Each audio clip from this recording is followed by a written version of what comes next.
નમસ્તે વિદ્યાર્થી મિત્રો, આજે આપણે ધોરણ 12 આંકડાશાસ્ત્ર ભાગ 2માં ચેપ્ટર 2 યાદચ્છિક ચલ અને અસતત સંભાવના વિતરણમાં સ્વાધ્યાય 2.2નો દાખલા નંબર 2 જોઈશું. એક દ્વિપદી સંભાવના વિતરણનો મધ્યક 5 છે. એટલે કે મિત્રો મધ્યક બરાબર NP બરાબર 5 તથા તેનું વિચરણ એ સફળતાની સંભાવના જેટલું છે. સફળતાની સંભાવના એટલે કે P.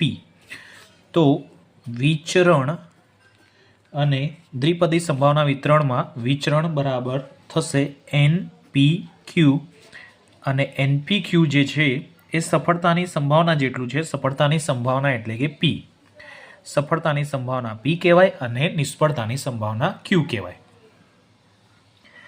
આ વિતરણના પ્રાચલ શોધો એટલે કે N શોધો, P શોધો અને Q શોધો અને તે પરથી આ વિતરણ માટે એક પણ નિષ્ફળતા ન મળે તે ઘટનાની સંભાવના શોધો. તો સૌ પ્રથમ આપણને જે આપ્યું છે તેના પરથી આપણે પ્રાચલ શોધીએ એટલે કે N, P અને Q શોધીશું. હવે NP બરાબર આપણને આપેલ છે 5 અને NPQ આપણને આપેલ છે P. હવે અહીં આપણે જોઈએ કે NPQમાં NP છે અને NPની વેલ્યુ 5 છે, તો હું અહીંયા 5 લખીશ. તો 5Q બરાબર P. હવે આપણને ખબર છે કે સફળતા અને નિષ્ફળતાનો સરવાળો P પ્લસ Q 1 થાય છે. તેથી Qના બદલે હું લખી દઈશ 1 માઇનસ P. સફળતા અને નિષ્ફળતા એટલે કે P પ્લસ Qનો સરવાળો થાય છે 1. તેથી P બરાબર થાય 1 માઇનસ Q અને Q બરાબર થાય 1 માઇનસ P. તેથી મેં Qના બદલે લખી દીધું 1 માઇનસ P બરાબર P. હવે ગુણાકાર કરીશ કૌંસમાં, તો 5 એકા 5 અને 5 ગુણ્યા P એટલે કે 5P બરાબર P. હવે આ માઇનસ 5P જે છે એ ત્યાં જશે એટલે કે પ્લસ 5P થઈ જશે. તો 5 બરાબર P વત્તા 5P.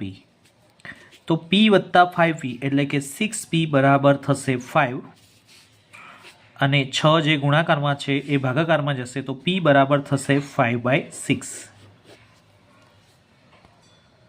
ત્યારબાદ Qની વેલ્યુ જોઈએ કે Q બરાબર થશે 1 માઇનસ P એટલે કે 1 માઇનસ 5/6 એટલે કે Q બરાબર થશે 6 એકા 6 અને 6માંથી 5 જાય તો 1 એટલે કે 1/6. હવે P અને Qની જે વેલ્યુ મળી છે એ આપણે કોઈ પણમાં મૂકી દઈએ કે NP બરાબર 5 છે. તો P મળી ગયો છે, Q મળી ગયો. તો હવે NP બરાબર છે આપણને આપેલા 5. તો આમાં આપણે Pની વેલ્યુ મૂકીએ તો Pની વેલ્યુ કેટલી છે 5/6. તો N ઇન્ટુ કૌંસમાં 5/6, Pની જગ્યાએ આપણે 5/6 લખીશું બરાબર 5. હવે 6 નીચે છે તો ઉપર જશે અને 5 ઉપર છે તો નીચે જશે. તો અહીં N રહેશે. તો N બરાબર 5 ગુણ્યા 6 એટલે 6 અહીંયા જશે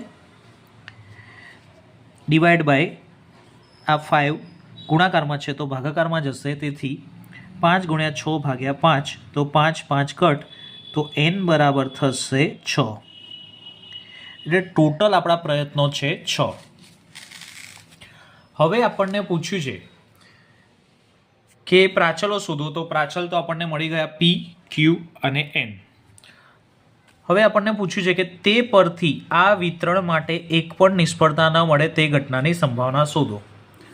તો મિત્રો 5 પ્રયત્નો કરીશું અને N બરાબર 6 છે તેથી 6 પ્રયત્નો કરીશું અને 6 એ 6માં સફળતા મળશે. એનો મતલબ એમ કે કોઈમાં નિષ્ફળતા નહીં મળે. તો આપણે Xની જગ્યાએ 6 લેતા અને આપણે લખી શકીએ છીએ કે એક પણ નિષ્ફળતા ન મળે તે ઘટના, જેથી કરીને 6 એ 6 પ્રયત્નોમાં સફળતા મળશે. એટલે કે એક પણ નિષ્ફળતા ન મળે તે ઘટના. હવે આ ઘટનાની સંભાવના શોધવા માટે સંભાવનાના દ્વિપદી સંભાવના વિતરણના સૂત્રો મૂકીશું કે P of x બરાબર NCX PX Qn minus x.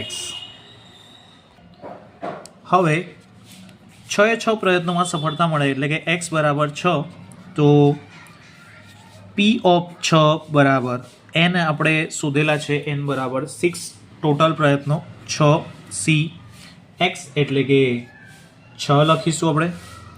પછી P, તો P ની વેલ્યુ છે 5/6,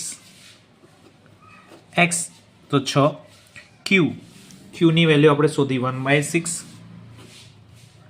અને n માઇનસ x એટલે કે n6 માઇનસ x એટલે કે 6 માઇનસ 6.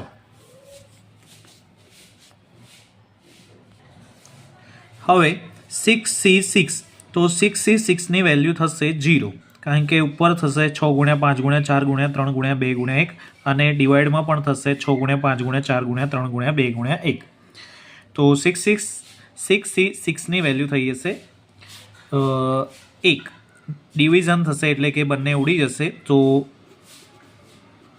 1 જવાબ આવશે. તો 6C6 ની વેલ્યુ થશે 1. ત્યારબાદ અહીં 5 ની 6 ઘાત, તો 5 × 5 × 5 × 5 × 5 × 5 6 વખત આપણે 5નો ગુણાકાર કરીશું કેલ્ક્યુલેટરમાં. તો 5 × 5 × 5 × 5 × 5 × 5 તો આવશે 156/25.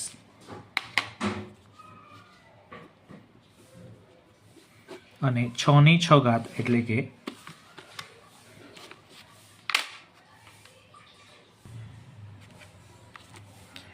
6 × 6 × 6 × 6 × 6 × 6 એટલે આપણો આન્સર આવશે 466/56.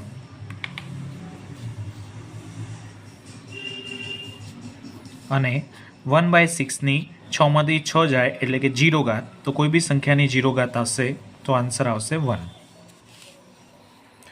તો P of 6 એટલે કે કોઈ પણ નિષ્ફળતા ન મળે તેની સંભાવના થશે આપણી 156/25/466/56.